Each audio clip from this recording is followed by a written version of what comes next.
ठीक है, तो अब तक अपन ने सीक्वेंस एंड सीरीज में सबसे पहले अर्थमेटिक प्रोग्रेशन के बारे में देखा, फिर ज्योमेट्रिक प्रोग्रेशन के बारे में देखा, इनके सम के बारे में देखा, इनकी प्रॉपर्टीज के बारे में देखा और काफी अच्छे अच्छे क्वेश्चन भी सॉल्व किए। ठीक है, अब आपका काम है इन पे प्रैक्टिस करना और उसका डाउट डिस्कशन करना। अब जो नेक्स्ट टॉपिक है वो है हार्मोनिक प्रोग्रेशन। सर तो अटेंडेंस हो गई? हाँ, अटेंडेंस में ले लूंगा, डोंट वरी, अभी क्लास अटेंड करो ढंग से। ठीक है, हार्मोनिक प्रोग्रेशन, तो हार्मोनिक प्रोग्रेशन जो है ये अपन को एकदम ज्यादा डिटेल में नहीं देखना, इसका बेसिक पता होना चाहिए कि इसका मतलब क्या होता है क्या नहीं होता, तो जितना रिक्वायर्ड है उतना ही आपको पढ़ना है। ठीक है, तो इसके बारे में बस इसका बेसिक आप ध्यान रखो, क्योंकि कभी कभी ऑप्शंस में आ जाता है और इसके थोड़े बहुत क्वेश्चन भी आ जाते हैं। ठीक है, ज्यादा डिटेल में ये आपको टॉपिक नहीं है। जो मेन आपको इस चैप्टर में है वो अर्थमेटिक प्रोग्रेशन, ज्योमेट्रिक प्रोग्रेशन, इनके मीन। ठीक है, तो हार्मोनिक प्रोग्रेशन बेसिकली कैसे समझते हैं कि अगर मान लो कोई सीक्वेंस एपी में है तो उसका जो रेसिप्रोकल होगा वो एचपी में होगा, उसका रेसिप्रोकल क्या होगा एचपी में, या फिर एचपी का रेसिप्रोकल क्या होगा एपी में। इस तरह से आप समझ सकते हो। जैसे यहाँ पे लिखा a sequence in which the reciprocal terms forms an AP is an harmonic progression. मतलब अगर मैं बोलूँ ये सा कि मान लो H1 H2 H3 H4, ये जो टर्म्स है ये मान लो एचपी में, क्या बोला गया है एचपी में। तो इसका मतलब आप क्या समझोगे, अगर ये एचपी में है तो यहां से आप क्या रिजल्ट डेवलप करोगे कि इनके रेसिप्रोकल जो होंगे 1/H1 एपी में 1/H2 होंगे, 1/H3 एंड सो ऑन, ये जो टर्म्स बनेगी ये किस में होगी एपी में। एपी में। हाँ वेरी गुड, एपी में होगी। और आपको जो क्वेश्चंस भी सॉल्व करने हैं ना सारे, वो भी एपी में मान के करना है, ध्यान रखना। मतलब आपको क्या कर देना, अगर हार्मोनिक प्रोग्रेशन का क्वेश्चन आता है तो उसको एपी में कन्वर्ट कर दो, अर्थमेटिक प्रोग्रेशन में कन्वर्ट कर दो और उसको सॉल्व कर दो। ठीक है, तो जो भी हार्मोनिक प्रोग्रेशन से रिलेटेड क्वेश्चन आएगा या फिर कोई भी ऑप्शन पूछे या फिर कुछ भी थ्योरी अगर उससे रिलेटेड पूछे तो हम क्या करेंगे, उसका रेसिप्रोकल कर देंगे और उसको किस में कन्वर्ट कर देंगे एपी में कन्वर्ट कर देंगे, और एपी में कन्वर्ट करने के बाद फिर उसको आगे सॉल्व कर लेंगे, क्योंकि एपी को सॉल्व करना मुझे आता है। तो क्या आपको बेसिक मतलब समझ में आया कि अगर H1 yes H2 sir. H3 and so on अगर ये एचपी में है तो इनके जो रेसिप्रोकल होंगे वो एपी में, वो किस में होंगे एपी में। बोलो बच्चों, yes everyone. Sir. Yes sir. Sir okay, ठीक है, सर हाँ बोलो। सर जैसे एपी में कॉमन डिफरेंस होता है और जीपी में कॉमन रेशियो होता है, हाँ वैसे हाँ हाँ, एचपी में भी कुछ होता है?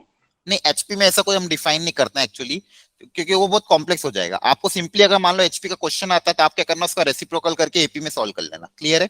Yes sir. अच्छा एक चीज और ध्यान रखना, sum of the N terms of HP कभी आपको पूछेगा ही नहीं, क्योंकि ये कुछ होता ही नहीं है, इसका फॉर्मूला कोई बिल्कुल होता नहीं है। तो यहाँ पे एचपी में कभी भी आपको एन टर्म का सम का कोई फॉर्मूला कहीं पे भी नहीं दिखेगा, ना कभी पूछेगा आपको, तो ये ध्यान रखना।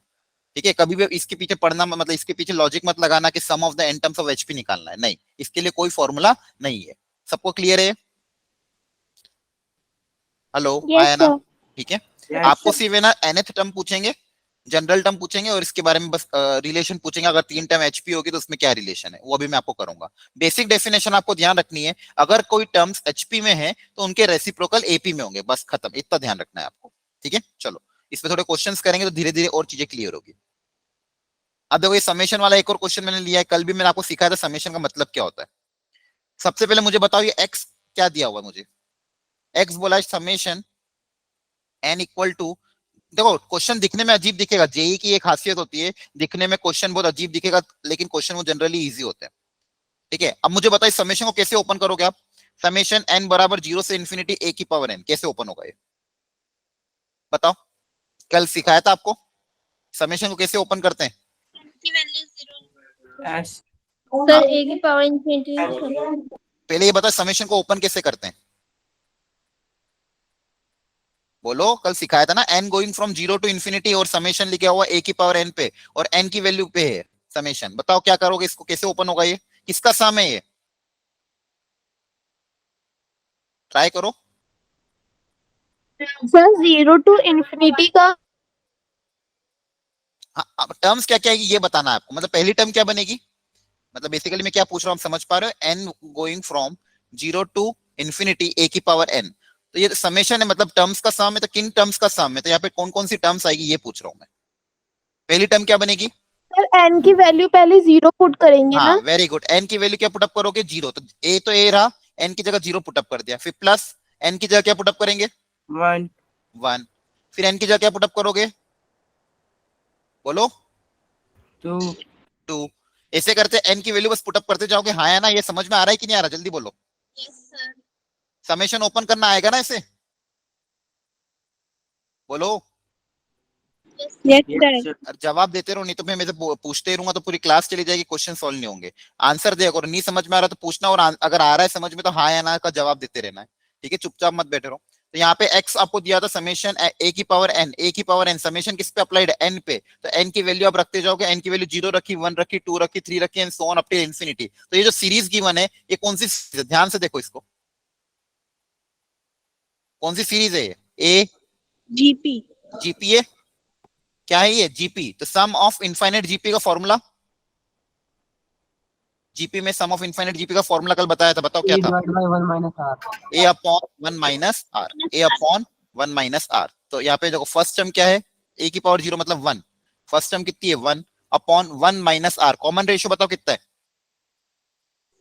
ए, कॉमन रेशियो कितना है ए। तो देखो बेसिकली ये आपका एक्स आ गया, ये आपका क्या आ गया एक्स, एक्स क्या दिया था, समेशन ए की पावर एन, एन बराबर 0 टू इन्फिनिटी। अब सिमिलरली वाई भी ऐसा ही दिया है, ध्यान से देखो, तो डायरेक्टली बताओ मुझे वाई की वैल्यू क्या आएगी, 1 अपॉन 1 माइनस, हाँ वैसे ही, बस ए की जगह बी रिप्लेस हो जाएगा, तो y की वैल्यू कितनी आ जाएगी 1 upon 1 minus b, very good. और z की वैल्यू बराबर में 1 1 minus. Upon 1 minus c. 1 upon 1 minus सी, वेरी नाइस। अब आपको क्वेश्चन पूछा गया है कि ये x y और z है ये किस में होंगे, ये पता करना है, एक्स वाई जेड किस में होंगे, एपी में होंगे, एचपी में होंगे, एजीपी में होंगे, किस में होंगे ये पूछा गया, ये चौथा ऑप्शन एजीपी है, यहाँ पे आएगा। सर एजीपी क्या होता है? हाँ वो आज सीखूंगा इसके बाद, ठीक है, अभी के लिए छोड़ दो इसको, आप एबीसी में क्या आएगा ये सोचना है, ठीक है। Sir GP. हाँ अब ये सोचना है एक्स वाई जेड जो है ये किस में होंगे ये पूछा गया है। तो एक काम करते हैं, इनका रेसिप्रोकल लेते हैं, इनका क्या करते हैं, रेसिप्रोकल लेके चेक करते हैं। तो इनका अगर रेसिप्रोकल ले लोगे तो देखो 1 अपॉन एक्स क्या आएगा, बोलो, 1 minus A, 1 minus A. 1 upon Y की वैल्यू क्या आएगी, 1 minus B. 1 माइनस सी। Very good. और 1 अपॉन जेड की value 1 minus C. 1 minus C, सही है। अब क्वेश्चन में देखो क्या बोला गया है, एबीसी अगर एपी में है, एबीसी अगर एपी में है तो क्या 1 माइनस ए, 1 माइनस बी और 1 माइनस सी भी एपी में होंगे, Yes, sir. है ना, एपी की प्रॉपर्टी होती है, अगर एबीसी एपी में इसमें माइनस से मल्टीप्लाई कर दूं तो भी एपी में होगा, और इसमें +1 ऐड कर देंगे तो भी क्या होगा, एपी में होगा। आपको मैंने सिखाया था, जैसे मान लो 3 टर्म ए बी सी, अगर ये एपी में, इसमें है एपी में, तो इसमें मैं कोई कांस्टेंट मल्टीप्लाई कर दूं, -1 से मल्टीप्लाई कर दूं, अगर इसमें काई से मल्टीप्लाई कर दूं, -1 से मल्टीप्लाई कर दूं, तो माइनस ए माइनस बी माइनस सी, क्या ये अभी भी एपी में होंगे, हाँ या ना। Yes, sir. और इसमें अगर कोई कांस्टेंट हम ऐड कर दे, मान लो इसमें +1 कर दिया सब में, तो +1 अगर ऐड कर देंगे तो क्या अभी भी एपी में होंगे, Yes, sir. वो तो. अभी भी किस में होंगे, एपी में ही होंगे। तो अगर ये एपी में है तो इनके रेसिप्रोकल किस में होंगे, एचपी। हाँ, ये अगर एपी में है 1 अपॉन ए, 1 माइनस बी, 1 माइनस सी, ये किस में है, एपी में है, तो इनके रेसिप्रोकल मतलब 1 अपॉन एक्स का रेसिप्रोकल कौन हो जाएगा, एक्स, 1 अपॉन वाई का रेसिप्रोकल कौन हो जाएगा, वाई, और जेड ये किस में हो जाएंगे, एचपी में हो जाएंगे, किस में हो जाएंगे, एचपी में। क्या है समझ में आया, Yes, sir. ठीक है। तो क्वेश्चन बेसिक था, सबसे पहले आपको x निकलवाया, फिर y निकलवाया, फिर z निकलवाया, तो आपने देखा जो x y z है वो इस तरह से टर्म है, तो इनके जो रेसिप्रोकल थे वो एपी में आ रहे थे। तो अगर कोई चीज एपी में है तो उसका रेसिप्रोकल किस में होगा, एचपी में होगा, ये आपको सिखाया था मैंने। अगर कोई चीज एपी में है तो उसका रेसिप्रोकल एचपी में होगा, अगर कोई चीज एचपी में तो उसका रेसिप्रोकल किस में होगा, एपी में होगा। क्या ये समझ में आया, जल्दी बोलो। Yes, sir. Yes, sir. Okay very good, चलो अगला ट्राई करते हैं। अगला एक्चुअली अगला जो क्वेश्चन है उसको लॉग से भी कर सकते हैं, लेकिन लॉग आपको सिखाया नहीं है मैंने अभी, तो बिना लॉग के ट्राई करते हैं इसको, शॉर्टकट मेथड को अपना के बिना लॉग के, ठीक है। पढ़ लो क्वेश्चन एक बार ध्यान से। क्वेश्चन में गिवन डेटा क्या क्या है, ए की power x is equal to B की power y is equal to C की पावर z, ये क्वेश्चन में दिया हुआ है। और क्वेश्चन में बोला गया ए बी सी जो है वो जीपी में है, तो एक्स वाई जेड किस में होंगे ये पूछा गया। क्वेश्चन में क्या बोला गया है कि ए बी और c are in GP, are in GP, तो एक्स वाई जेड किस में होंगे ये पूछा गया। तो देखो इस क्वेश्चन को सॉल्व करने का एक तरीका है, अपन मतलब वैल्यू पुटअप करके भी सॉल्व कर सकते हैं, क्योंकि हमको देखो जनरलाइज बोला गया है कि बोला ये जो जनरल टर्म है ये आपस में सब इक्वल है, और एबीसी अगर जीपी में है, एबीसी किस में है, जीपी में है, तो एक्स वाई जेड किस में होंगे। तो एक काम करते हैं, लेट अपन को जो वैल्यू अज्यूम कर लेते हैं एबीसी की, और उसे भी प्रिडिक्ट करके देखेंगे कि एक्स वाई जेड किस में आ रहा है। तो लेट अस अज्यूम क्योंकि ये सबके लिए ट्रू होगा ना, जनरल बोला गया एबीसी अगर जीपी में, तो let us assume the value of ABC, तो let us assume some value of ABC. ठीक है, अब देखो एबीसी जीपी में, तो मैं इनको कुछ मान लेता हूँ, कोई 3 टर्म जीपी के अज्यूम कर लेते हैं। मान लो अगर ए को मैंने माना, सपोज आसान से कोई भी मान लेते हैं, मान लो 2 मान लिया, बी को मान लिया, इसी में 2 मल्टीप्लाई करोगे तो 4, और सी को मान लिया मान लो 8। मैंने एबीसी अज्यूम कर लिया, थोड़ा आसान अज्यूम कर ताकि कैलकुलेशन आसान होगी, क्योंकि मुझे क्वेश्चन में बोला गया जीपी में, इसको जल्दी सॉल्व करने के लिए शॉर्टकट मेथड क्या अपना रहा हूँ कि एबीसी की मैंने वैल्यू मान ली, ए को मान लिया 2, बी को मान लिया 4, सी को मान लिया 8। अब इसमें वैल्यू अगर पुटअप करें तो देखो क्या आ जाएगा, ये ध्यान से बताओ क्या आएगा। ए की जगह 2 पुटअप कर देंगे तो कितना आ जाएगा, 2 की पावर x इक्वल टू 4 की पावर y इक्वल टू 8 की पावर z। इसको मैंने देखो जानबूझ के ये क्यों लिया, क्योंकि यहाँ पे सबको मैं 2 की पावर्स में कंपेयर कर सकता हूँ, कन्वर्ट कर सकता हूँ, Yes, sir. तो इससे मेरी कैलकुलेशन क्या हो जाएगी आसान। तो 4 को लिख दूंगा 2 की पावर 2, तो ये हो जाएगा 2 की पावर 2y, और ये कितना हो जाएगा 2 की power 3 3z 3z। Very good. अगर ये तीनों आपस में इक्वल है तो यहाँ से क्या रिलेशन डेवलप होगा बताओ। x equal to 2y equal to very 3z। गुड, यहाँ से मेरे पास क्या रिलेशन आ जाएगा, x equal to 2y equal to 3z। बहुत बढ़िया, x equal to 2y equal to 3z, ये मेरे पास रिलेशन आया।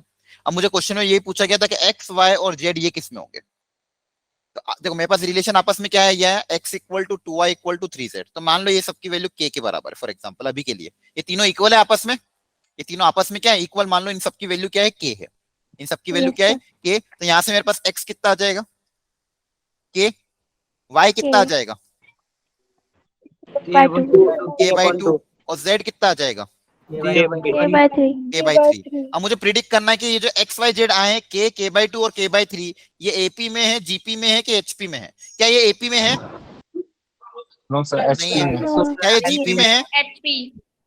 क्या ये जीपी में है, नहीं। हाँ है ना, एपी में भी नहीं है, जीपी में भी नहीं है, और एचपी में चेक करने के लिए इनका रेसिप्रोकल करना पड़ेगा, तो इनका रेसिप्रोकल करके देख लेते हैं।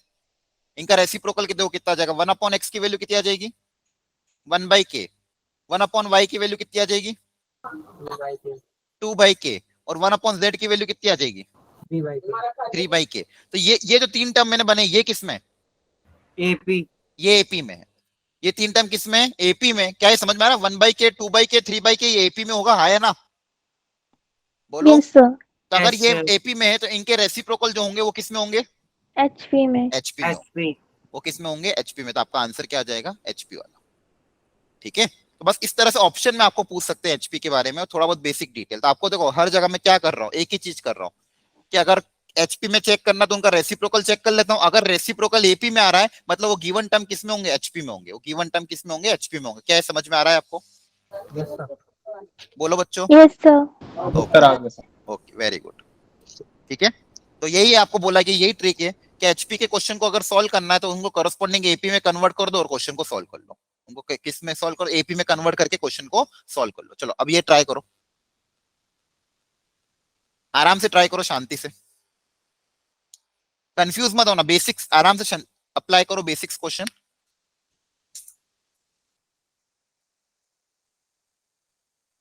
मान लो एचपी कोई है आपकी, H1 H2 H3,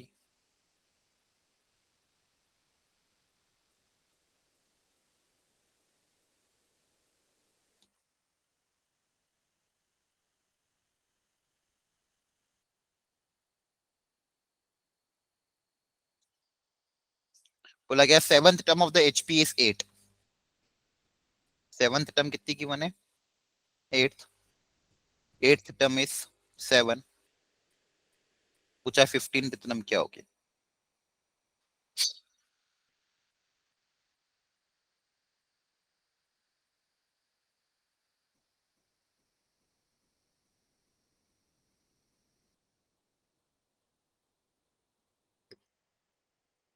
करो try.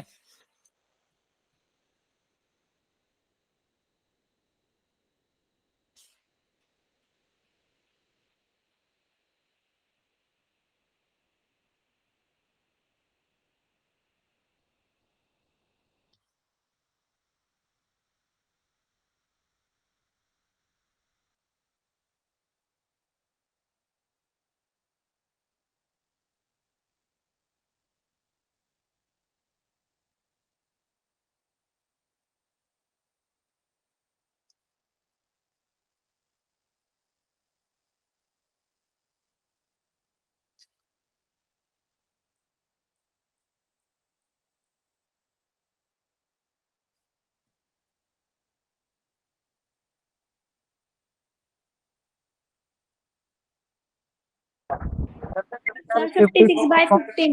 Option D. Option D. हाँ, ऑप्शन क्या आ रहा है? Sir, B option Option D. Option D. Okay,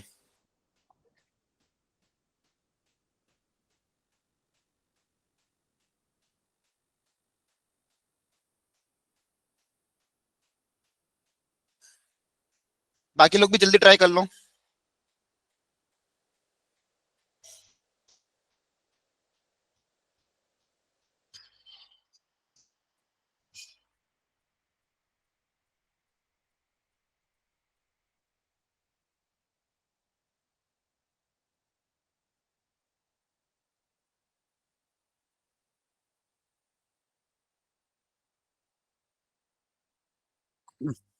चलो, कैसे सॉल्व किया आपने, जल्दी बताओ। सर ये एचपी में 8 वैल्यू दे रखी है 7th टर्म की, तो एपी में 1/8 होगी। हाँ, वेरी गुड, बहुत बढ़िया बेटा। ये अगर आपको ये टर्म्स एचपी में है तो आपको देखो मैंने सिंपल बोला है कि इनको किस में कन्वर्ट कर दो, रेसिप्रोकल। तो 1/h1, 1/h2, 1/h3, so on up till ये हो जाएगी 1/8, ये हो जाएगी 1/7 एंड सो ऑन। ये किस में हो जाएगी? एपी में हो जाएगी। ये किस में हो जाएगी? एपी में। हाँ या ना? हाँ जी सर। ठीक है, तो अब बस एपी के लिए सॉल्व करना। तो एपी की 7th टर्म पता है, एपी की 8th टर्म पता है। अब एपी की कोई दूसरी टर्म पूछी है तो मुझे ए और डी निकालना पड़ेगा। हाँ या ना? Yes sir. Yes, The sir. 7th term of the AP is 1/8. 8th term of the AP is 1/7. तो यहाँ से दो इक्वेशन, दो वेरिएबल सॉल्व हो जाएंगे। 7th टर्म को लिखने का तरीका मुझे पता ही है, a plus 6d equal to 1/8 and a plus 7d equal to 1/7। इन दोनों को सॉल्व करके आपके पास a आ जाएगा और d आ जाएगा। कितना आ रहा था a और d बताना? 1/56। कितना आ रहा है? 1/56 1/56 और d 1/56। ये भी d इतना ही आ रहा है। Yes sir. अच्छा अच्छा, ठीक है। तो 15th टर्म क्या हो जाएगी? a plus 14d। हाँ या ना? Yes sir. तो ये कितना आ रहा था? 15/56 15/56। Very good. तो इसकी रेसिप्रोकल 56/15। 56/15। बहुत बढ़िया। अब आप कर लोगे ना sir question solve? Yes sir. Okay, very good. चलो अब ये ट्राई कर लो।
दोनों को अलग अलग ट्रीट करना, एपी और एचपी को, ठीक है? A1, A2, A3, A10 ये किस में है? एपी में है। और इसके आपको फर्स्ट फर्स्ट टर्म पता है और 10th टर्म पता है। तो यहां से निकाल लेना जो भी पूछा है। क्या पूछा आपको? देखो A4 क्या पूछा है? A4, तो A4 पता कर लेना। डेटा भले मिक्स दिया है, जानबूझ के मिक्स दिया ताकि कंफ्यूज हो जाओ, लेकिन अपन को अलग अलग ट्रीट कर लेंगे इसको। तो अलग अलग ट्रीट करोगे तो अच्छे से सॉल्व हो जाएगा। H1, H2, H3, H10 ये आपको एचपी में दिया हुआ है और इसमें आपको डेटा दिया हुआ है फर्स्ट टर्म का और 10th टर्म का। पूछा गया 7th टर्म। तो यहाँ से 4th टर्म निकालनी, यहाँ से 7th टर्म निकालनी, उनका प्रोडक्ट निकालना। जल्दी निकाल लो। ये बहुत पहले जेई में आया था 1999। तब तो आप पैदा ही नहीं हुए होंगे, है ना? डेट ऑफ बर्थ आप सबकी तो 2000 के बाद ही है ना, सब लोग बच्चों की, कि पहले की? Yes, sir.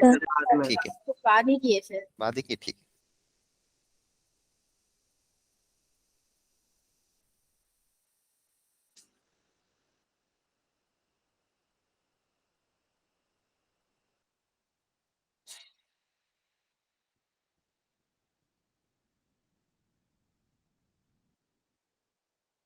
Sir option D. Option D, okay check करते हैं। मैं अटेंडेंस ले लेता हूँ तब तक सबकी, आपकी जो जो प्रेजेंट है।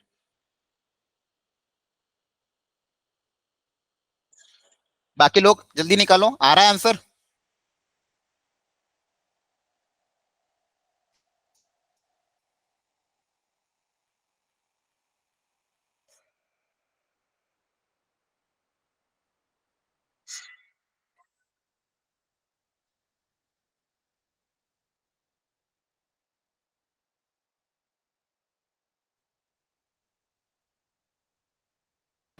सर एक चीज पूछनी थी। हाँ बोलो। सर आपने बोला था कि अगर एपी जो एचपी होता है वो इनवर्स एपी होता है। नहीं, मैंने कहा था, क्या कहा था मैंने, बताओ पहले पूरी बात। आपने ये बोली थी ना कि जो एक एचपी होता है वो एपी का इनवर्स होता है। अगर हम एक एचपी को उल्टा इनवर्स कर देंगे तो वो एक एपी इनवर्स एपी बन जाएगा। हाँ हाँ, तो जैसे हमें फर्स्ट एपी का फर्स्ट एचपी का दे देगा तो हम ये कह सकते हैं ना कि H1 इज इक्वल टू में 1/A1। हाँ, देखिए यहाँ पे दो अलग अलग टर्म है, ये दो अलग अलग सीरीज है, ये दोनों को मिक्स मत करो। समझ में आ रहा है? Okay sir. ये A1 A2 A3 A10 ये अलग टर्म है, H1 H2 H3 ये अलग टर्म है, तो मतलब दो अलग अलग सीरीज आपको गिवन है। Okay sir. सर 6 आ रहा है। 6 आ रहा है, चलो ठीक है। Yes sir. सबका आगे 6। सर एक सेकंड से निकाल रहा हूँ। ठीक है, जल्दी कर लो सॉल्व। Yes sir. आ गया सर, 6 आ गया। आ गया, ठीक है। तो देखो यहाँ पे सिंपल कुछ भी नहीं है, कैलकुलेशन ही करवाई, बस मेन ये था कि यहाँ पे देखो, यहाँ पे कंफ्यूजन ये हो सकता था कि ये मिक्स में दिया था, हो सकता है इसको दोनों को कंबाइन करके सॉल्व कर लो, लेकिन ये दो अलग अलग सीरीज है। दो क्या है, अलग अलग सीरीज। अब देखो यहाँ पे फर्स्ट टर्म पता है, 10th टर्म पता है, 4th टर्म तो अपने आप ही आ जाएगी। A10 का फॉर्मूला अप्लाई कर दो कि 3 है, तो A10 का मतलब A + 9D equal to 3। First term पता ही आपको, प्लस 9D इक्वल टू 3, तो यहाँ से D आ जाएगा, यहाँ से क्या आ जाएगा D, और D पता है तो फिर आप कुछ भी निकाल सकते हो। फोर्थ टर्म A पता है, D पता है, फोर्थ टर्म आ जाएगी।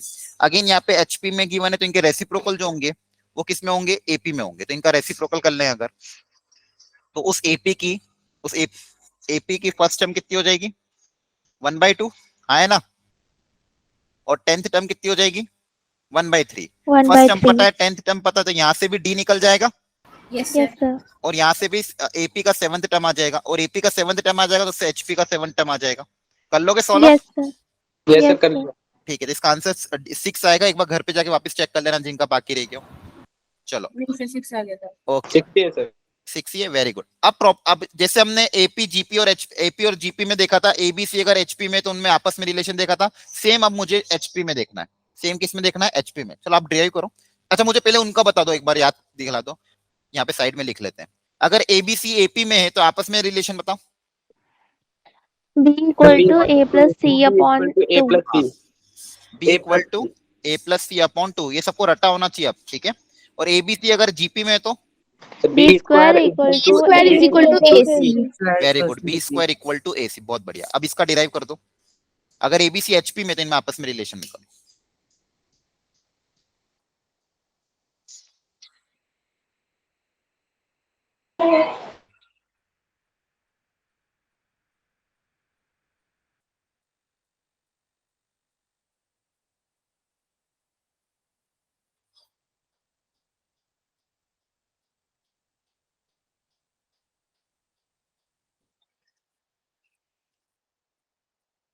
सर 2 अपॉन में B equal A plus C upon में AC। हाँ मतलब B की वैल्यू कितनी आ रही है ये बताओ direct. Sir B equal to 2AC upon A plus C. Very good, 2AC upon A plus. तो याद रखना ये तीनों रिलेशन अब से आपको याद होने चाहिए, AP GP और HP में। ठीक है, जैसा कि मैंने आपको सिखाया था, एक ही तरीका है। अगर AP में दिया हुआ है, किसमें दिया हुआ है, HP में दिया हुआ है, तो उसको कन्वर्ट कर दो AP में। तो अगर ये HP में है तो 1/A 1/B 1/C किस में हो जाएंगे, AP में हो जाएंगे, हाँ है ना। Yes sir. और AP में मुझे रिलेशन पता है, ट्वाइस सॉरी मिडिल टर्म जो होता है वो फर्स्ट और लास्ट का क्या होता है, एवरेज होता है। Yes sir. ठीक है, 2 उधर चला जाएगा तो 2/B equal to 1/A plus 1/C। तो यहां से मेरे पास रिलेशन कितना आ जाएगा, आ जाएगा ये। Sir yes sir. ये दोनों आएगा सर। एलसीएम वगैरह लोगे, रेसिप्रोकल कर देना एलसीएम लेने के बाद, तो B की वैल्यू आ जाएगी twice of AC upon A plus C। Is it clear all of you? Yes sir. ठीक है, किसी को डाउट हो तो प्लीज पूछ लेना। तो याद रख लेना फॉर्मूला ये वाला और ये बचे हुए तीन। तो अगर एपी में है तो B equal to A plus C by two, GP में है तो B square equal to A C, और एचपी में है तो B equal to twice of A C upon A plus C. ठीक है, चलो। सर हाँ बोलो। मतलब सर मेरा एक डाउट था। हाँ बोलो बोलो। सर मैं कल आया था क्लास में, लेकिन मैं कल 20 मिनट लेट था, तो सर मेरी अटेंडेंस लग जाएगी? हाँ मैंने बाद में ही ली थी अटेंडेंस, कोई बात नहीं। Okay sir. हाँ आपके अटेंडेंस में ये जो उसमें से लेता हूँ डायरेक्टली, ओके प्रेजेंट जो थैंक बच्चे यू लेते हैं। क्वेश्चन को ध्यान से देखो और ऑब्जर्वेशन करो। जेई मेंस और एडवांस हो उसमें ऑब्जर्वेशन सही होना चाहिए। अगर जितना अच्छा ऑब्जर्वेशन रहेगा। अच्छा ये जो चैप्टर है ना, ये जेई का फेवरेट चैप्टर, मतलब बहुत क्वेश्चन पूछता है जेई।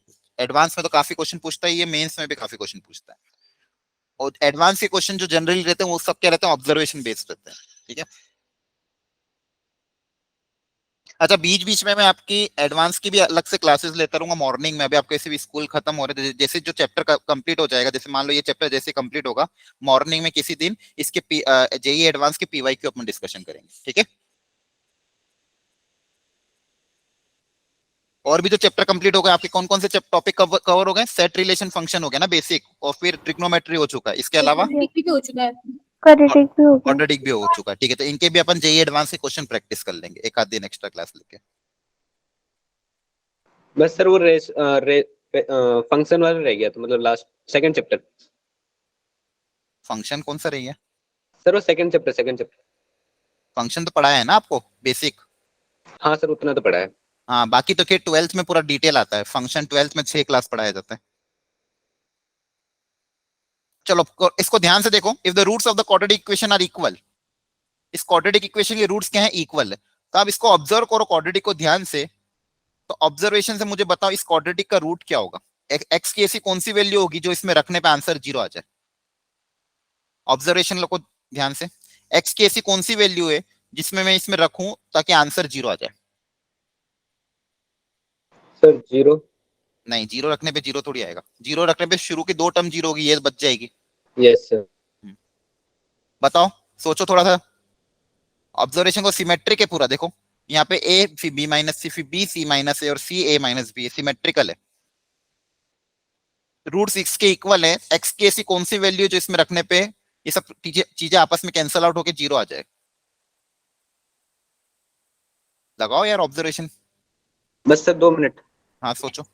पेन नहीं चलाना है, देखना है बस ध्यान से, बिना पेन चलाए। सर बी अगर सी के इक्वल हो गया तो? नहीं नहीं, एक्स की क्या वैल्यू रखें ताकि ये सब चीजें कैंसल आउट होके 0 आ जाए? एक्स की ऐसी कौन सी वैल्यू जो इसको सेटिस्फाई करे?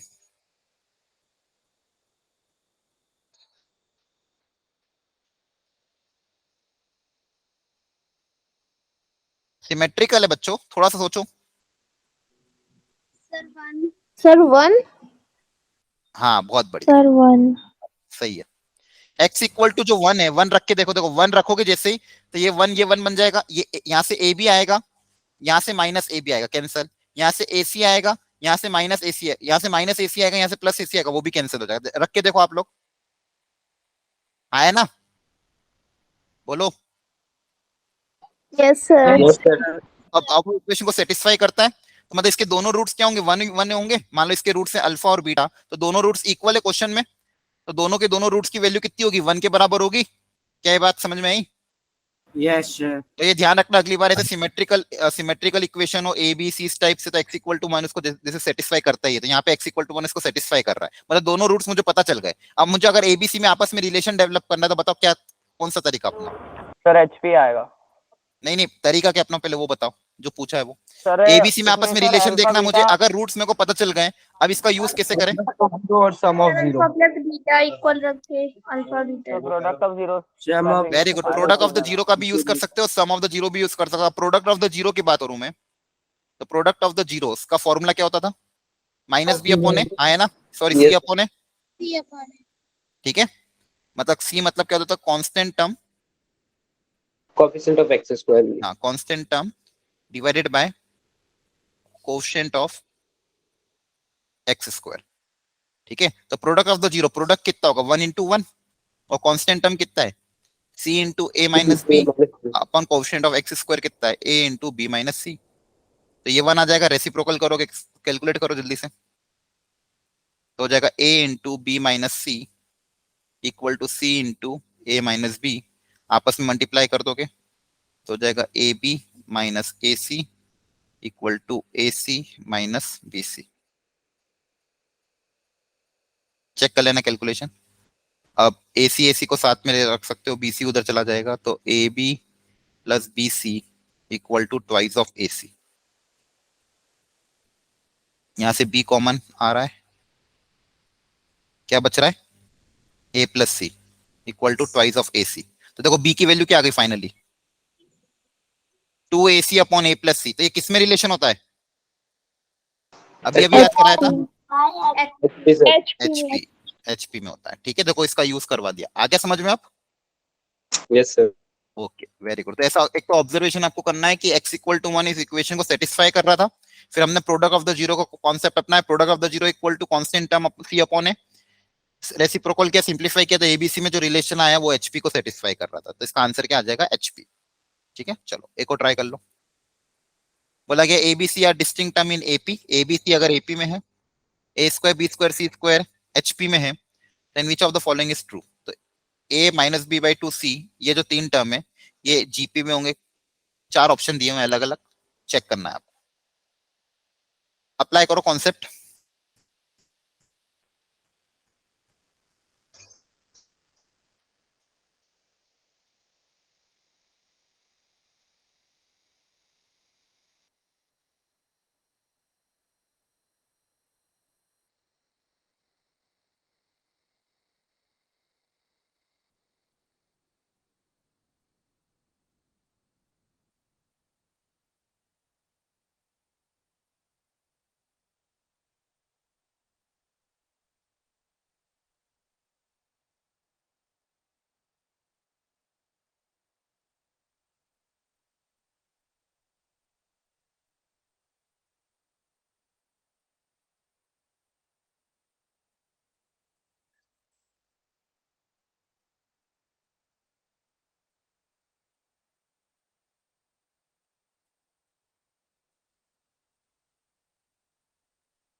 कर रहे हो try, hello?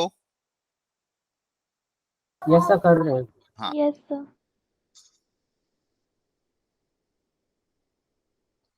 A B C are in AP, तो क्या लिखूं, इससे क्या रिलेशन डेवलप करूं फर्स्ट इक्वेशन से, बी बोलो। इक्वल टू ए हाँ, B, plus C by two. Very good, B equal to A plus C by two या फिर 2b equal to A plus C. ठीक है, ये पहला रिलेशन आ गया। दूसरा, ये 3 टर्म एचपी में, तो इनसे क्या रिलेशन आएगा, बी फॉर ए स्क्वायर, नहीं बी नहीं, square equal to, to 2a square c square upon Very a good. Square plus c square. बहुत बढ़िया, 2a square c square upon a square plus c square, very nice. अब question में मुझे जो relation पूछा है A B by to और सी या फिर ए टू बी या सी, इनमें आपस में रिलेशन पूछा है कि ये जो टर्म होंगे ए बी बाई टू या सी बाई टू, ये जो होंगे आप ये किस में होंगे, जीपी में। तो जीपी का रिलेशन पूछा जाता है, तो जीपी में कब कोई 3 टर्म जीपी में कब होती है, जब किसी एक का स्क्वायर तीन बचे हुए का क्या होता है, प्रोडक्ट के बराबर होता है, मिडिल टर्म का square equal to product of the first term and the last term. ठीक है, तो Yes. ऐसा कुछ सोचना पड़ेगा अपन को। तो मुझे देखो यहाँ पे अगर आप ऑब्जर्वेशन करोगे, चारों ऑप्शन में मिडिल टर्म तो बी आ रहा है ना, बी या फिर 2b Yes, या फिर sir. b बाई 2, तो मतलब कहीं ना कहीं मुझे बी स्क्वायर का रिलेशन डेवलप करना पड़ेगा। तो मुझे ये देखना पड़ेगा बी स्क्वायर ए और सी के टर्म्स में क्या आ रहा है। तो बताओ कैसे करें, क्या इनमें आपस में कैसे इनको कंबाइन करें या फिर क्या करें, बी स्क्वायर का मुझे रिलेशन डेवलप करना है। सर बी होगा sir a a plus plus by b two के और बराबर माइनस होगा। 2ac। सर नीचे वाले को अगर ऐसे लिखे कि a plus C minus 2ac। नीचे वाले को क्या? AC कट जाएगा सर जो ए स्क्वायर प्लस सी स्क्वायर है ना, हाँ उसको हाँ सर ए प्लस सी होल स्क्वायर माइनस 2AC, तो AC से AC कट जाएगा। नहीं नहीं, ऐसे थोड़ी कट जाएगा, वो अलग से टर्म है। पूरा पूरा टर्म डिवाइड हो रहा है तो उतना टर्म थोड़ी कैंसिल होता है अलग से। पूरे में से कॉमन आता तो कैंसिल होता, ऐसे कैंसिल मत कर। जैसे अगर मान लो आपके पास ऐसा दिया होता है 2/x+4, तो क्या इस 2 को इस 4 से कैंसिल कर सकते हैं क्या? नो सर समझ नहीं गया। ना। ठीक है, कोई बात नहीं, गलती ऐसी पता चलती है सॉल्व करने से, इसलिए मैं हमेशा बोलता हूँ ट्राई करा करो। और बताओ और क्या तरीका अपना है? सर बी स्क्वायर की जो दे आ रही है दोनों, तो इक्वेट करने पर a माइनस बी सर नीचे होल स्क्वायर बना दें +2ac करके और -2ac। नीचे होल स्क्वायर बना दें। Yes sir. ठीक है, तो देखो आप जो बोल रहे हो वैसे ही कर लेते हैं ट्राई। सब अपना अपना तरीका बता देना, जो इसको जो तरीका सही लग रहा है। नीचे अगर होल स्क्वायर, देखो नीचे अगर आप a+c क्रिएट करना चाह रहे हो तो नीचे क्या क्रिएट हो जाएगा? a+c का whole square minus twice of ac, आया ना? मैंने सर। हाँ, लेकिन बस ये कैंसिल नहीं होगा। यस ठीक है, सर। तो बी स्क्वायर इक्वल टू यहाँ पे हो जाएगा twice of a square c square upon a+c की जगह 2 भी लिख सकते हो, ये लिखा है। Yes sir. यस हाँ, अब क्या करें?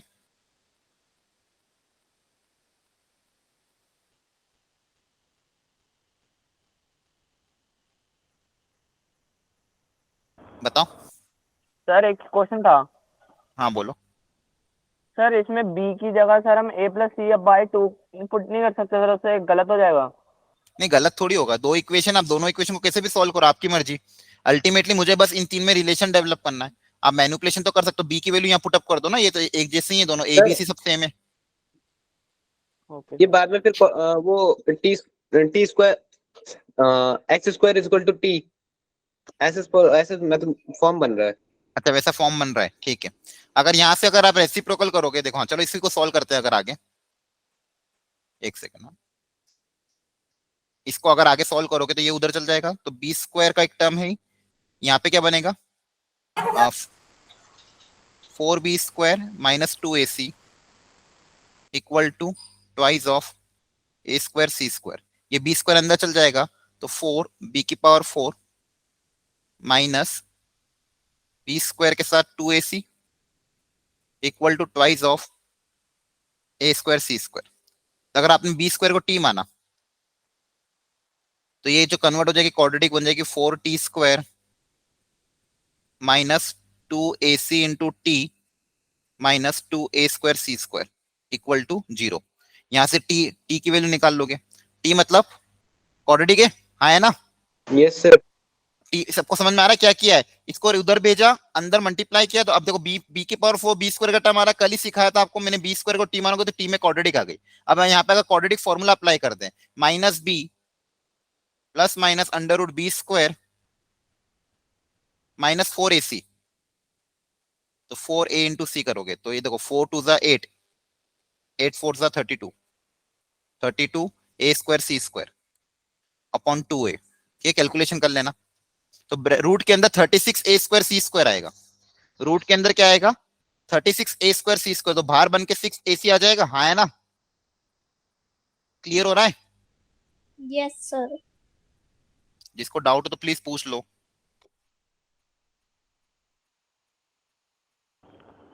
जल्दी बोलो बच्चों, ये समझ में आया कि नहीं आया, फिर कोई स्टेप में डाउट है? सर ये लास्ट वाले स्टेप की सर यहाँ से समझ में नहीं आया sir, b4 minus b²2ac sir. इसको उधर भेजा मैंने, ये डिवाइड था, उधर जाके मल्टीप्लाई हो गया, हाँ है ना? ये सर ये तो आगे सर लास्ट वाले स्टेप से आगे का ठीक है, जो पूरा आपने ही इस समझ लो। लाइन में करा था। ये बी स्क्वायर था इधर, और यहाँ ब्रैकेट में आ जाएगा 4b square minus 2ac equal to twice of a square c square. अब यहाँ पे देखो बी स्क्वायर का टर्म आ रहा है, तो एक काम करा मैंने, क्या करा कि बी स्क्वायर में रिलेशन चाहिए था ना, और b⁴ का टर्म आ रहा, तो मैंने आपको सिखाया था जब b⁴ और बी स्क्वायर का टर्म आए तो इसको सिंगल टर्म मान लेते, तो बी स्क्वायर को टी मान लिया। क्या मान लिया? टी। तो इक्वेशन किस में कन्वर्ट हो जाएगी?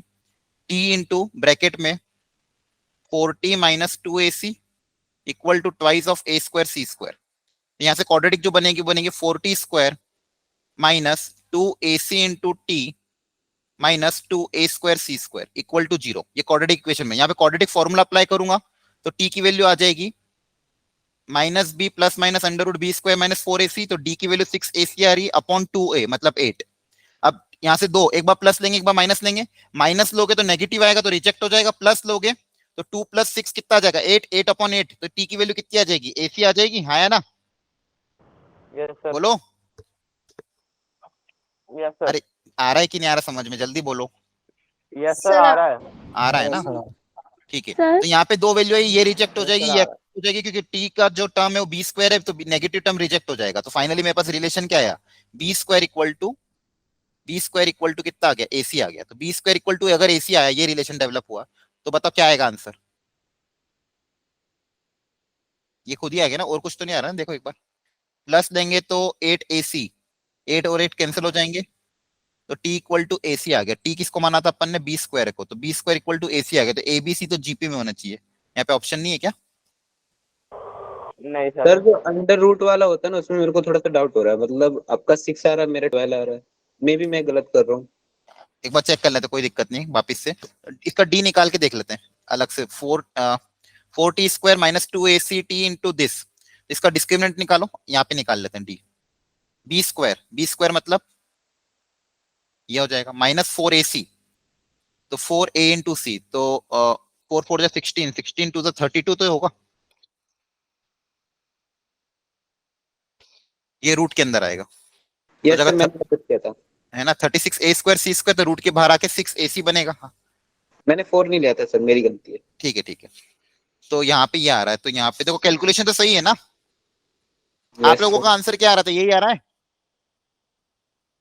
तो फिर इसके हिसाब Yes, से sir. Option a B c, या तो यहाँ पे नहीं मिस्टेक आ है कहीं ना कहीं, ए बी सी किस में आ जाएगा, तो यहाँ से a b and c are in GP, ठीक है, इसका आंसर ये आएगा।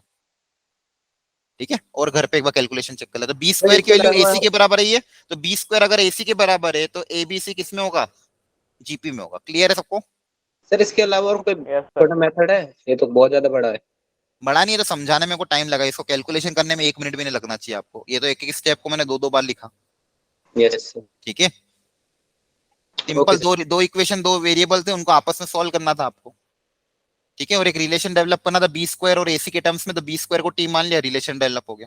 ठीक है, चलो अब देखो जो नेक्स्ट इंपॉर्टेंट है, कितना टाइम बाकी है, 6:30, 10 मिनट बाकी है ना। ठीक है, तो अगला जो इंपॉर्टेंट टर्म है एएम जीएम और एचएम, ये 3 चीजें जिस पे काफी क्वेश्चन आते हैं, उसमें भी इसमें तो थोड़ा छोड़ दो, यही 2 मेन है, अर्थमेटिक मीन और ज्योमेट्रिक मीन। ठीक है, और जो इसमें बेसिकली इसमें आपस में तीनों में रिलेशन वो इंपॉर्टेंट है, तो ये कॉन्सेप्ट अच्छे से समझना। अर्थमेटिक मीन क्या होता है, अब तक अपन ने क्या बताया, arithmetic progression, geometric progression, harmonic progression समझ लिया। अब इनके मीन के बारे में पढ़ते हैं, इनके मीन के बारे में जनरलाइज पढ़ते हैं। अब तक अपन ने क्या करा था, 3 टर्म्स के बारे में देखा था कि 3 टर्म में आपस में क्या रिलेशन होता है। अब इनका मीन का मतलब क्या होता है वो सोचना हमको, इनके मीन का मतलब क्या होता है वो इसी से रिलेट कर सकते हो। जैसे यहाँ पे 3 टर्म अगर एपी में होती है तो इनका मीन कैसे निकाल, तो B equal to A plus C by 2, ये अर्थमेटिक, ये मीन हो गया बेसिकली। Geometric sir. प्रोग्रेशन कैसे निकालते, B square equal to A C, या फिर B equal to root of A C, मतलब ए इंटू सी की पावर 1/2, है ना। तो सेम काम हम अर्थमेटिक मीन और ज्योमेट्रिक मीन में भी करते हैं। अगर मैं ये बोल रहा हूँ कि मान लो मेरे पास कुछ टर्म्स है a1 a2 a3 a4 a5, मान लो 5 टर्म्स है। ठीक है, तो अगर इन 5 टर्म का मुझे अर्थमेटिक मीन निकालना है, इन 5 टर्म का मुझे क्या निकालना है, अर्थमेटिक मीन। तो 2 टर्म का अर्थमेटिक मीन कैसे निकलता है, दोनों का सम डिवाइड बाय 2, ये तो बेसिक पता ही होगा आपको, एवरेज, यस सर, है ना। तो 5 टर्म का अर्थमेटिक मीन कैसे निकलेगा, इन सबका सम डिवाइड बाय क्या होगा, 5 divide by 5, divide by number of terms, है ना, yes sir, divide by 5। Divide by 5। Arithmetic mean निकालते थे स्टैटिस्टिक्स में, आप याद आ रहा है। यस ठीक सर, है, अब देखो यहाँ पे लेकिन सर ज्योमेट्रिक इसमें मीन तो हमने कैसे सिग्मा निकाला में था, सब दोनों का प्रोडक्ट ले लिया, 2 टर्म का ज्योमेट्रिक मीन कैसे निकाला, दोनों का प्रोडक्ट की पावर 1/2। तो सेम अगर यहाँ पे ज्योमेट्रिक मीन पूछेंगे तो इन सब का प्रोडक्ट कर दोगे, a1 a2 a3 a4 into a5, इनका प्रोडक्ट करके पावर हो जाएगी 1/5। पावर कितनी हो जाएगी 1/5, चाहे 3 टर्म पूछे, 4 टर्म पूछे, 5 टर्म पूछे, अर्थमेटिक मीन निकालना है तो सबका sum divide bye 5, geometric mean निकालना तो सबका प्रोडक्ट की पावर 1/5। क्या ये 2 चीज समझ में आई आपको। Yes sir. सर ठीक आपने है? अभी स्टैटिक्स के बारे में कहा था, उसमें हाँ। तो सर मीन के लिए सिग्मा लगाते थे, हाँ, तो वही सिग्मा का मतलब समेशन ही तो होता है, सम। लेकिन सर उसका भी एक अलग ही मेथड था ना। कोई मेथड नहीं था, किसी भी चीज का मीन कैसे निकालते, सबका sum divide by number of terms, यही तो निकालते थे बेसिक मेथड। ये सर बेसिक तो यही है। अगर आपको मान लो कोई भी ये जो डेटा अगर अनग्रुप्ड फॉर्म में दिया हुआ है, डायरेक्ट x1 x2 के टर्म्स में दिया, तो अर्थमेटिक मीन तो कैसे निकालोगे? इन सबका सम करके divide by number of terms ही तो करोगे। आपकी क्लास का मान लो आपकी क्लास में 30 बच्चे हैं, उसका मुझे मीन निकालना है मैथ्स के मार्क्स को, कैसे निकालूंगा? आप सबके मार्क्स को सम करूंगा, डिवाइड बाय 30। अब आपको मान लो वो अलग होता था बाद में, अगर ग्रुप डेटा होता तो इंटरवल वाला डेटा, तो उसके लिए फॉर्मूला अलग होता, लेकिन बेसिक डेटा के लिए तो फॉर्मूला यही होता था। यस क्लियर है सर, सबको? Yes sir. ठीक है, तो वैसे ही अर्थमेटिक मीन आपको समझा दिया मैंने। तो n टर्म्स का अर्थमेटिक मीन कैसे निकलेगा? इन सब का बोलो क्या होगा? प्लस इन सब का सम और अपॉन में एन टर्म। अपॉन में n, Upon में n. अपॉन में n। n। Very good. और ऐसे ही अगर ज्योमेट्रिक मीन की बात करूं तो इनका ज्योमेट्रिक मीन क्या होगा? वही प्रोडक्ट और 1 बाय n। इन सबका प्रोडक्ट की power 1 by n। 1 by n। Very good. Clear है? कोई डाउट यहां तक? No sir. ठीक है। अच्छा, यहाँ पे दो मैंने चीज क्यों लिखी, पॉजिटिव टर्म और नेगेटिव नंबर? अर्थमेटिक मीन में तो कोई दिक्कत नहीं, नंबर पॉजिटिव हो नेगेटिव हो कोई दिक्कत नहीं है, लेकिन ज्योमेट्रिक मीन में अलग अलग क्यों सोचना है, पॉजिटिव नेगेटिव क्यों? पावर माइनस उठाई। हाँ, पावर देखो फ्रैक्शन वाली है तो इरेशनल, वो मतलब जैसे मान लो पावर रूट, जैसे 1/2 होता है, तो 1/2 में आप क्या लगाते हो? रूट लगाते हो, तो रूट के अंदर क्वांटिटी कैसी होनी चाहिए? पॉजिटिव होनी चाहिए, पॉजिटिव। हाँ है ना? तो रूट Yes. ठीक है। तो अगर मान लो सारी टर्म्स नेगेटिव है, तो नेगेटिव टर्म्स कितनी, अगर इवन नंबर ऑफ टाइम्स है तो इवन नेगेटिव नंबर का प्रोडक्ट करेंगे तो पॉजिटिव आ जाएगा। Yes sir. हाँ? Yes sir. लेकिन अगर नंबर ऑफ टर्म्स ऑड है और सारी नेगेटिव है तो फिर अपन ज्योमेट्रिक मीन नहीं निकालेंगे, क्योंकि फिर वो टर्म्स कैसे हो जाएगी? नेगेटिव हो जाएगी। क्लियर है? Yes sir. फिर आपको पॉजिटिव नंबर्स के लिए जनरली पूछेंगे। तो ज्योमेट्रिक मीन के बस ये दो तरीके याद रखना। अर्थमेटिक मीन कैसे निकालोगे? सबका सम डिवाइड बाय n। और ज्योमेट्रिक मीन कैसे निकालोगे? सबका प्रोडक्ट की पावर 1/n। क्या यहाँ तक क्लियर है सबको? यस बोलो। सर। ठीक है, Yes yes sir. Sir, clear है। ये ज्योमेट्रिक मीन का आपको मैंने बता दिया। हार्मोनिक मीन के बारे में कैसे सोचें? Sir, सर हाँ। जैसे एपी का होगा वैसे रेसिप्रोकल कर सकते हैं। हाँ बिल्कुल। हाँ बताओ, कोई कुछ sir doubt? 1 upon A sir, plus geometric. 1 upon B plus 1 upon C.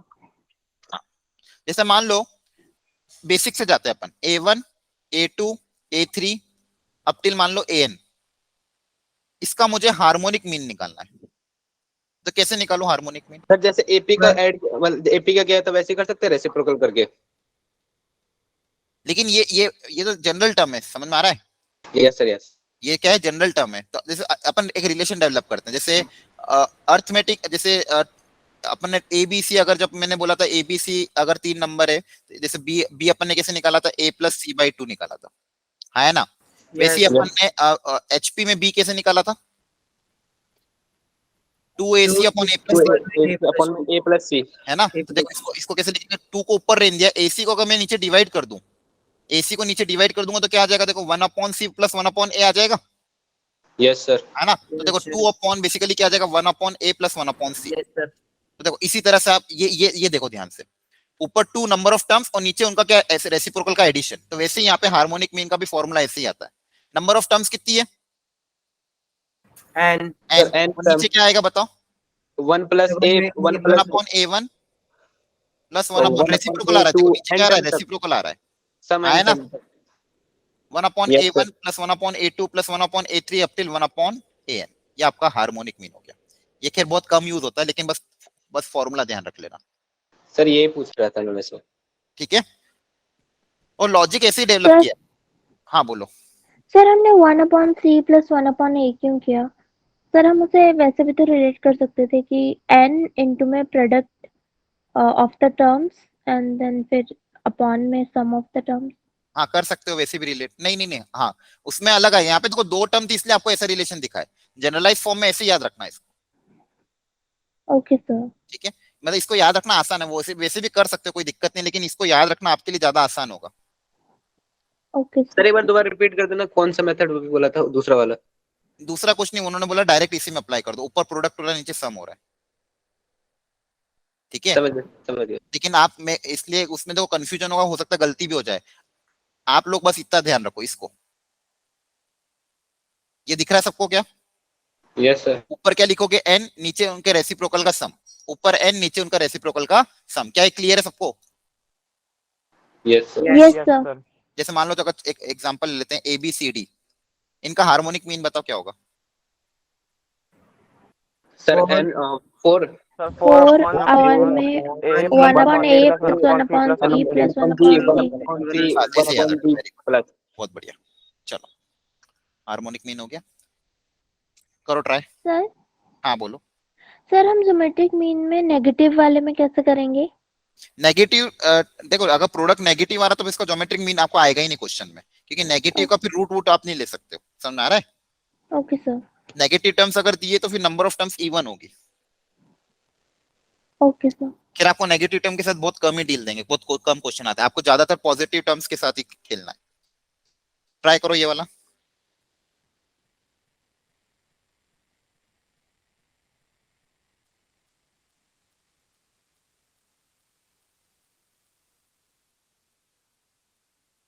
Quadratic के साथ देखो मिक्स करके क्वेश्चन आ रहा है। The harmonic mean of the roots of the equation. Quadratic के कितने रूट्स होते हैं? Sir 2 2 very good. तो मान लो इसके रूट्स हैं अल्फा और बीटा, तो अल्फा और बीटा का हार्मोनिक मीन बताओ कैसे निकालोगे?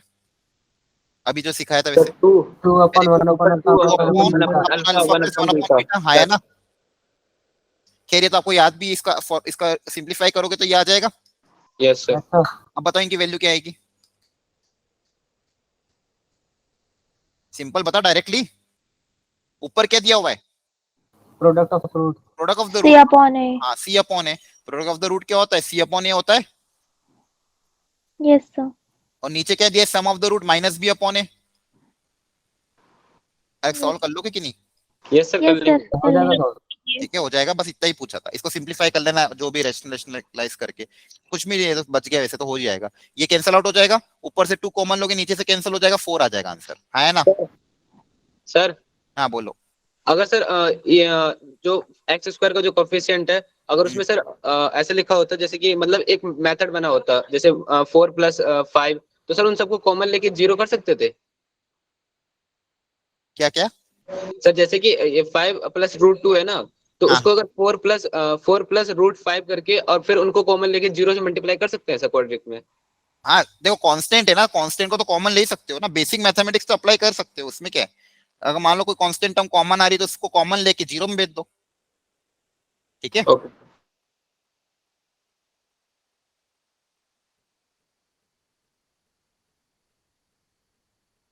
For what value of n this. अब देखो 3 पार्ट है इस क्वेश्चन के। ठीक है, 3 अलग अलग पार्ट आपको सॉल्व करना है एक एक करके। फर्स्ट पार्ट बोला है कि ये जो है ए और बी के बीच में अर्थमेटिक मीन है। तो फर्स्ट पार्ट में क्या बोला गया है? ये जो एक्सप्रेशन दिया हुआ है,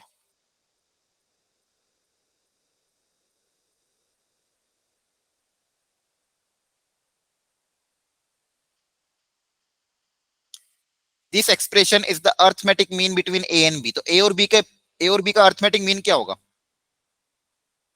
1 सर इसका आएगा n+1 और अपॉन में n। हाँ सिंपल। ए और बी दो नंबर है, इसका अर्थमेटिक मीन क्या होगा? EB by 2. a plus 1 upon n। Very good, A plus B upon 2। समझ में आ रहा है? ये क्वेश्चन है कि ये जो एक्सप्रेशन है फर्स्ट पार्ट में बोला है कि A is arithmetic mean between A and B. तो arithmetic mean between A and B, तो ए और बी का अर्थमेटिक मीन क्या होगा? a + b/2। और ये वैल्यू इसके बराबर है, तो आपको वैल्यू ऑफ n पता करनी है। अब इसको सिंप्लीफाई करके क्या निकालना है? n निकालना। अब ट्राई करो, ऐसे बचे हुए पार्ट करना ट्राई। पहले इसको ट्राई करके बता दो। हाँ जैसे सर ये a + b सर इसमें एक्सपोनेंट रूल लग सकता था, क्या कह रहे हो? बेस सेम और उसके बाद फिर वो पावर होता था, ऐसे एक्सपोनेंट रूल होता था। हाँ, तो वो क्या होता था? सर a की वैल्यू 0 n की वैल्यू 0 आ रही है। आ रही है, ठीक है, सही है। आप ऑब्जर्वेशन से भी देख सकते हो n = 0 सेटिस्फाई भी कर रहा है। क्रॉस मल्टीप्लाई कर दो, उससे भी आ जाएगा सॉल्व करके। ठीक है, क्रॉस मल्टीप्लाई कर दोगे तो हो जाएगा 2n+1 + 2b⁴n+1 = ये इधर मल्टीप्लाई होगा a⁴n + b⁴n × a + b। आपको इसको सॉल्व करने के लिए क्या करना पड़ेगा? a की टर्म को सबको साथ में कलेक्ट करना पड़ेगा, b की टर्म को सबको साथ में कलेक्ट करना पड़ेगा, फिर पावर या फिर a/b का रेशियो निकालना पड़ेगा, और फिर पावर कंपेयर करके n पता करना पड़ेगा। क्लियर है? ठीक है, घर पे थोड़ी मेहनत कर लेना। बाकी अगर ऑब्जर्वेशन करोगे तो डायरेक्टली n = जो क्या 0, हाँ n = 0 इसको सेटिस्फाई कर रहा है। एक बार चेक कर लेना घर पे, सिंप्लीफाई कर लेना, क्रॉस मल्टीप्लाई मतलब इसको इधर उधर भेजना है, ए और बी के टर्म्स को साथ में कलेक्ट करना, फिर आपको ऐसा कुछ आएगा a अपॉन बी की something power equal to suppose 1 आ रहा है, क्या आएगा 1, तो यहाँ पे जो पावर होगी इसको 0 से इक्वेट कर देना, या फिर यहाँ पे हो सकता है ये भी सेम आ रहा है, तो इन दोनों को पावर को इक्वेट करोगे या फिर बेस सेम हो जाएगा, पावर इक्वेट हो जाएगी तो n की वैल्यू आ जाएगी, n आपका 0 आना चाहिए। तो कैलकुलेशन आपके लिए छोड़ रहा हूँ। सेकेंड टर्म में बताओ इक्वेशन क्या बनेगी जल्दी से, सेकेंड पार्ट की। सर वही मल्टीप्लाई हो जाएगा। सेकेंड पार्ट की इक्वेशन क्या बनेगी, ये जो वैल्यू है किसके बराबर आएगी बताओ। a multiply b 1/2। into हाँ। b 1/2। रूट ए बी के बराबर आया ना। Yes sir.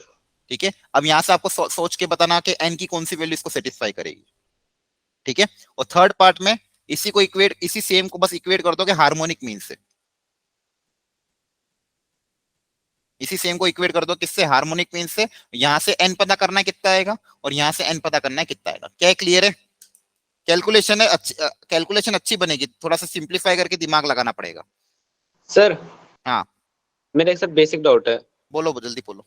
सर जैसे कि a n+1 है और प्लस b n+1 है और a जो है ना सर, तो उसको अगर हम ऐसे कर सकते हैं कि इनकी दोनों की पावर सेम है, तो वो एक रूल लगता था ना एक्सपोनेंट का कि a मल्टीप्लाई b और फिर आप n+1। एक्सपोनेंट के पहले रूल पढ़ो, आप ये गलत बता रहे हो, एक्सपोनेंट के सारे रूल आज घर पे पढ़ना। ठीक है, हम यहाँ से पावर कॉमन नहीं ले सकते हो। सर एक्सपोनेंट के रूल घर पे पढ़ना। एक्सपोनेंट के रूल क्या क्या थे, बेस सेम में प्रोडक्ट हो रहा है तो पावर ऐड हो जाएगी, बेस सेम में डिवाइड हो रहा है तो पावर सब्सट्रैक्ट हो जाएगी।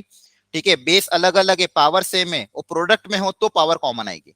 जो 5-6 रूल्स हैं उनकी प्रैक्टिस करना घर पे। ये इसमें से आप n+1 कॉमन नहीं ले सकते हो। ठीक है, बेसिक चीजें जितनी भी अटक रही है अभी से अभी अभी सीख लेना, नहीं तो ये मान लो क्वेश्चन तो पूरा सॉल्व हो जाएगा और इन्हीं चीजों के कारण आपका आंसर गलत आ जाएगा। तो जिनको भी बेसिक कैलकुलेशन में डाउट आ रही है घर पे जाके प्रैक्टिस करो।